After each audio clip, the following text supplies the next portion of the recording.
Welcome to my channel. ಉತ್ತರ Karnataka recipe ನೋಡಾಕತ್ತಂತ ಎಲ್ಲ ನನ್ನ ಅಕ್ಕ ತಂಗಿಯರಿಗೂ ನಿಮ್ಮ ಮನೆ ಮಗಳಾದ ಲಕ್ಷ್ಮಿ ಆರ್ ಮಾಡುವ ನಮಸ್ಕಾರಗಳು ಫ್ರೆಂಡ್ಸ್.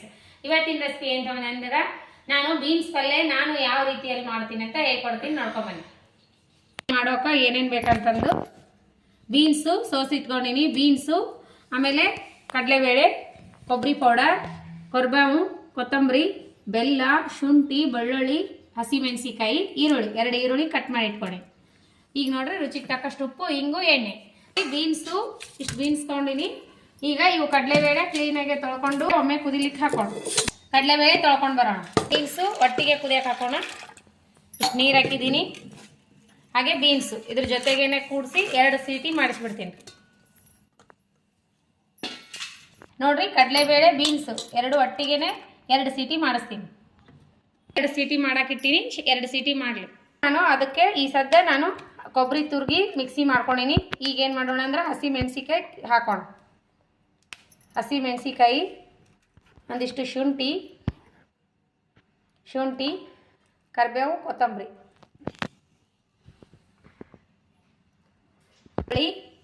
ಒಂದಿಷ್ಟು ಬೆಲ್ಲ ಹಾಕಿ ಮಿಕ್ಸಿ ಮಾಡ್ಕೊಂಡು ಬರ್ಕೊಂಡು ಇವು ಬೈಸಿಟ್ಕೊಂಡಿವಿ.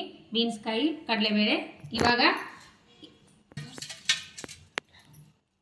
ಬೀನ್ಸ್ ಕುದಿಸಿರುವಂಥ ನೀರು ತಗೊಂಡು ರಸಮ್ ಆದ್ರೂ ಮಾಡಬಹುದು, ಇಲ್ಲಾಂದ್ರೆ ಸೂಪ್ ಥರ ಆದರೂ ಮಾಡ್ಕೊಂಡು ಕುಡಿಬಹುದು. ನೋಡ್ರಿ ಸೂಪ್ತಿಗೆ ಒಣ ಮೆಣಸಿನ ಪೌಡರ್, ಉಪ್ಪು ಹಾಕೊಂಡು ಕುದಿಸ್ಕೊಂಡು ಕುಡಿಬಹುದು. ಇವಾಗ ನೋಡಿ ಒಗ್ಗರಣೆ ಮಾಡ್ಕೊಳ್ಳೋಣ. ಒಗ್ಗರಣೆಗೆ ಎಣ್ಣೆ ಹಾಕಿದ್ದೀನಿ 4 ಸ್ಪೂನು. ಜೀರಿಗೆ, ಸಾಸಿವೆ,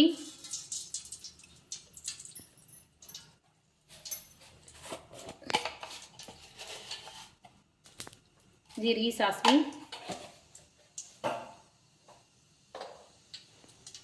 ಚಟ್ಪಟ ಅಂದ ತಕ್ಷಣ ಈರುಳ್ಳಿ.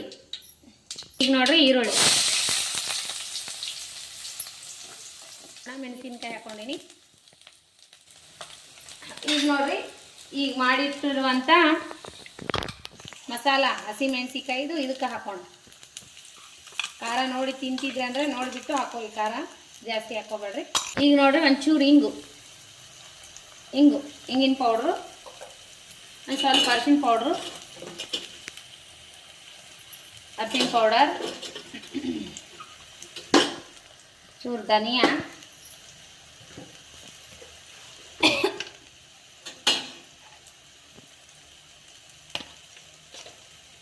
ಈಗ ನೋಡ್ರಿ ಈಗ ಕುದಿಸಿರುವಂಥ ಬೈಸಿಟ್ಕೊಂಡಿರುವಂಥ ಇವು ಇದು ಬೀನ್ಸ್ದು ಹಾಕೋಣ.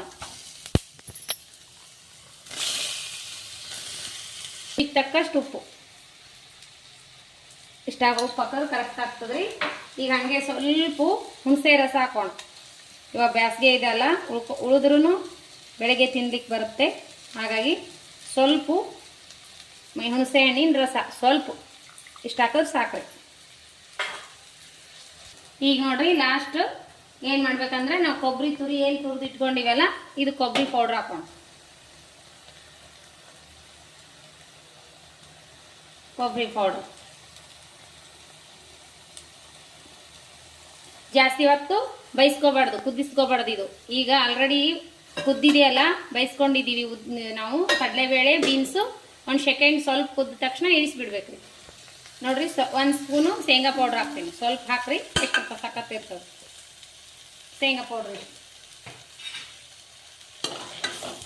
ನೋಡ್ರಿ ರೆಡಿ ಆಯಿತು ಬೀನ್ಸ್ ಪಲ್ಯ, ಸೂಪರಾಗಿ ರೆಡಿ ಆಯಿತು. ಇರುವಂಥ ಬೀನ್ಸ್ ಪಲ್ಯ ರೆಸಿಪಿ ಏನರ ಇಷ್ಟ ಆಗಿದೆ ನೋಡ್ರಿ, ಈ ರೀತಿ ಬಂದದ. ಫೈನಲ್ ಆಗಿ ಬೀನ್ಸ್ ಪಲ್ಯ ಮಾತ್ರ ಸೂಪರ್ ಆಗುತ್ತೆ. ಬರೇ ಬೈಲೆ ತಿನ್ಬೇಕು ಅನಿಸ್ತದ, ಹಾಗೇನೆ ತಿನ್ಬೇಕು ಅನಿಸ್ತದ. ಪಲ್ಯ ನೋಡಿದ್ರೆ ಅಷ್ಟು ಮಸ್ತ್ ಆಗೈತಿ. ಸಿಂಪಲ್ ಆಗಿ ಟೇಸ್ಟಿಯಾಗಿ ಮಾಡುವಂಥ ನಮ್ಮ ಉತ್ತರ ಕರ್ನಾಟಕ ಶೈಲಿಯಲ್ಲಿ ಹೇಗೆ ಮಾಡೋದು ಬೀನ್ಸ್ ಪಲ್ಯ ಅಂತ ಹೇಳ್ಕೊಟ್ಟಿದ್ದೀನಿ. ನಿಮಗೇನಾದರೆ ಇಷ್ಟ ಆಗಿತ್ತಂದ್ರೆ ಒಂದು ಲೈಕ್ ಮಾಡಿರಿ, ಒಂದು ಶೇರ್ ಮಾಡಿರಿ, ಸಬ್ಸ್ಕ್ರೈಬ್ ಆಗಿರಿ. ಇದೇ ರೀತಿ ಪ್ರೀತಿ ವಿಶ್ವಾಸ ಸದಾಕಾಲ ತೋರಿಸ್ತಾನೆ ಇರಿ. ನೀವು ಹೇಗೆ ಬೀನ್ಸ್ ಪಲ್ಯ ಮಾಡ್ತೀರಂತ ಹೇಳ್ರಿ.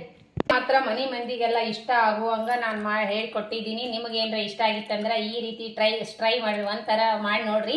ನಿಮಗೆ ಇಷ್ಟ ಆಗೇ ಆಗ್ತದಂತ ಅನ್ಕೊಂಡಿನಿ. ಮನೆ ಮಂದಿಗೆಲ್ಲ ಇಷ್ಟ ಆಗ್ತದ. ಆ ರೀತಿ ಸಿಂಪಲ್ ಆಗಿ ಹೇಳ್ಕೊಟ್ಟಿನಿ. ಮನೆಯಲ್ಲಿರೋ ಸಾಮಗ್ರಿಗಳಲ್ಲೇ ಬೀನ್ಸ್ ಏನಾದರೂ ಇದ್ದು ಅಂದ್ರೆ ನಾಳೆಗೆ ಪಲ್ಯ ಮಾಡ್ಕೊಂಡು ಊಟ ಮಾಡಿರಿ. ಅದರ ಜೊತೆ ಕಡಲೆಬೇಳೆ ಬೆರೆಸಿ ಸೂಪರ್ ಆಗುತ್ತೆ. ರೊಟ್ಟಿ ಚಪಾತಿ ಜೊತೆ ಸೂಪರ್ ಕಾಂಬಿನೇಷನ್ ಪಲ್ಯ ಮಾತ್ರ ಸೂಪರ್, ಮಕ್ಕಳು ದೊಡ್ಡವರು ತುಂಬಾನೇ ಇಷ್ಟಪಟ್ಟು ಊಟ ಮಾಡ್ತಾರೆ. ಈ ಪಲ್ಯ ಮಾತ್ರ ಸೂಪರ್ ಆಗ್ಯದ. ಮಗ ಟೇಸ್ಟ್ ಮಾಡಿ ನೋಡ್ಯಾನ ಹೆಂಗಾಗ್ಯದಪ್ಪ.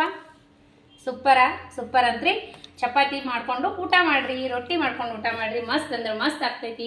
ಅಗ್ದಿ ಸೂಪರ್. ತಗೋ ರೊಟ್ಟಿ ಜೊತೆ, ಬಿಸಿ ರೊಟ್ಟಿ ಜೊತೆ, ಚಪಾತಿ ಜೊತೆ, ಅನ್ನದ ಜೊತೆ ಸೂಪರ್ ಆಗತ್ತೆ ನೋಡ್ರಿ. ಅದು ನೀರು ಬಯಸಿದ್ರೆ ನೀರು ತೊಗೊಂಡು ನೀವು ಸಾಂಬಾರ್ ರಸಮ್ ಆದ್ರೂ ಮಾಡ್ಕೋಬಹುದು, ಸೂಪ್ ತರ ಆದ್ರೂ ಮಾಡಿ ಕುಡಿಬಹುದು ನೋಡ್ರಿ. ಮಸ್ತ್ ಅಂದ್ರೆ ಮಸ್ತ್ ಆಗ್ತೈತಿ. ಟೇಸ್ಟ್ ಮಾತ್ರ ಸೂಪರ್ ಆಗೈತಿ. ನಾನು ಟೇಸ್ಟ್ ಮಾಡ್ತೀನಿ ಬನ್ನಿ. ಪಲ್ಯ ಸೂಪರ್ ಆಗೈತಂತ. ಪಲ್ಯ ಸೂಪರ್ ಆಗ್ಯದ. ಮಗ ತಿಂದು ನೋಡೋಣ ಬರ್ರಿ, ನಾವು ತಿಂದು ನೋಡೋಣ. ಸೂಪರ್ ಆಗ್ಯದ್ರಿ. ಕಡ್ಲಿಬೇಳೆ ಬೈಸ್ಬಿಟ್ಟೆ ಆದ್ರೂ ಹಾಕ್ರಿ, ಇಲ್ಲ ಅದ್ರ ಜೋಡಿನೇ ಬೈಸ್ಬಿಟ್ಟೆ ಆದ್ರೂ ಹಾಕ್ರಿ. ಸೂಪರ್ ಆಗೈತಿ. ಪಲ್ಯ ಮಾತ್ರ ಅಗ್ದಿ ಸೂಪರ್. ಬರೀ ಬಯಲೆ ತಿನ್ನಾಕತ್ತ ಬಿಟ್ಟಾನ ಮಗ. ಸೂಪರ್ ಅಂದ್ರೆ ಸೂಪರ್ ಆಗ್ಯದ. ಕೊಬ್ಬರಿ ಪುಡಿ ಹಾಕ್ರಿ, ಮಸ್ತ್ ಅಂದ್ರೆ ಮಸ್ತ್ ಆಗ್ತೈತಿ. ಒಣ ಕೊಬ್ಬರಿ ಇದ್ರು ಹಾಕ್ರಿ, ಹಸಿ ಕೊಬ್ಬರಿ ಇದ್ರು ಹಾಕ್ರಿ. ಕೊಬ್ಬರಿ ಪುಡಿ ಹಾಕಿರಿ ಅಂದ್ರೆ ಟೇಸ್ಟ್ ಸಖತ್ ಕೊಡ್ತೈತ್ರಿ ಪಲ್ಯಕ್ಕ. ನೀವು ಒಂದ್ಸಾರಿ ಮಾಡ್ಕೊಂಡು ಊಟ ಮಾಡ್ರಿ. ಈ ರೆಸಿಪಿ ಇಷ್ಟ ಆಗಿತ್ತಂದ್ರೆ ಲೈಕ್ ಮಾಡ್ರಿ, ಶೇರ್ ಮಾಡ್ರಿ, ಸಬ್ಸ್ಕ್ರೈಬ್ ಆಗ್ರಿ. ಇನ್ನು ಯಾರೆಲ್ಲ ಸಬ್ಸ್ಕ್ರೈಬ್ ಆಗಿಲ್ಲ ಅವರೆಲ್ಲ ಸಬ್ಸ್ಕ್ರೈಬ್ ಮಾಡ್ಕೊಂಡು ನೋಡ್ರಿ. ನಾ ಹಾಕುವಂತ ರೆಸಿಪಿ ನೋಟಿಫಿಕೇಶನ್ ಬರ್ತದೆ. ನೀವು ಸಬ್ಸ್ಕ್ರೈಬ್ ಆದ್ರೆ ಅಂದ್ರೆ ಆಲ್ ಅನ್ನೋ ಬೆಲ್ ಬಟನ್ ಪ್ರೆಸ್ ಮಾಡ್ರಿ. ನೀವು ಸಬ್ಸ್ಕ್ರೈಬ್ ಆಗ್ತೀರಿ, ನಾ ಹಾಕುವಂತ ರೆಸಿಪಿ ನೋಟಿಫಿಕೇಶನ್ ಬರ್ತದೆ, ನೀವು ತಕ್ಷಣನೇ ನೋಡ್ಬೋದು. ಇದೇ ರೀತಿ ಪ್ರೀತಿ ವಿಶ್ವಾಸ ಸದಾಕಾಲ ತೋರಿಸ್ತಾನೆ ಇರ್ರಿ. ಒಳ್ಳೇದಂತ ನಿಮಗೆ ಇಷ್ಟ ಆಗಿತ್ತಂದ್ರೆ ಒಳ್ಳೇದಂತ ಕಮೆಂಟ್ ಹಾಕ್ರಿ. ನಿಮ್ಮ ಫ್ರೆಂಡ್ಸ್ ಮೆಂಬರಿಗೆಲ್ಲ ಶೇರ್ ಮಾಡ್ರಿ. ಈಗೆಲ್ಲ ಯಾವ ರೀತಿ ರೆಸಿಪಿ ನೋಡ್ಲಕತ್ತೀರಿ ಅದೇ ರೀತಿ ನೋಡ್ರಿ. ಒಳ್ಳೇದಂತ ಲೈಕ್ ಹಾಕ್ರಿ, ಕಮೆಂಟ್ ಹಾಕ್ರಿ. ಇದೇ ರೀತಿ ಪ್ರೀತಿ ವಿಶ್ವಾಸ ಸದಾಕಾಲ ತೋರಿಸ್ತಾನೆ ಇರ್ರಿ. ನಿಮ್ಮ ಬಿಡುವಿನ ಟೈಮ್ ತೊಗೊಂಡು ರೆಸಿಪಿ ಯಾರೆಲ್ಲ ನೋಡ್ತೀರಿ ಅವರಿಗೆಲ್ಲ ತುಂಬ ಹೃದಯದ ಧನ್ಯವಾದಗಳು ಫ್ರೆಂಡ್ಸ್. ನಮಸ್ಕಾರ, ಬಾಯ್.